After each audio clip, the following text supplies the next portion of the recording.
I specifically work in bioenergy and biosolids. So taking energy and putting it back into the wastewater process is kind of the focus of my work. Okay. Yeah, and I'm in our water services group in water treatment. Locally in Florida, our sole source of drinking water is the Floridan aquifer. And so as the population continues to grow and the demand for water increases, looking at new technologies and how we can reuse water, whether that's for irrigation or for potable reuse.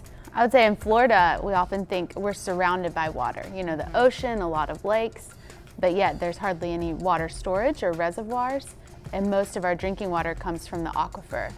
And so thinking about long-term water supply and continuous withdrawals and like being resilient in times of drought, that's where these alternative water supplies are really starting to make sense. And in the Midwest, a lot of utilities are really focused on the effluent side. What are the nitrogen limits? What are the phosphorus limits? And how can we harvest that phosphorus or remove it from the process? What a lot of municipalities are really looking into is taking that gas and removing the carbon dioxide, removing some of the contaminants, and creating a pipeline quality natural gas. It's reusing a resource that would otherwise have to be wasted and flared to the atmosphere. I think the biggest challenge for us in implementing potable reuse, the technologies are there to produce super high quality drinking water, and it's kind of technologies that weren't even available 10 years ago.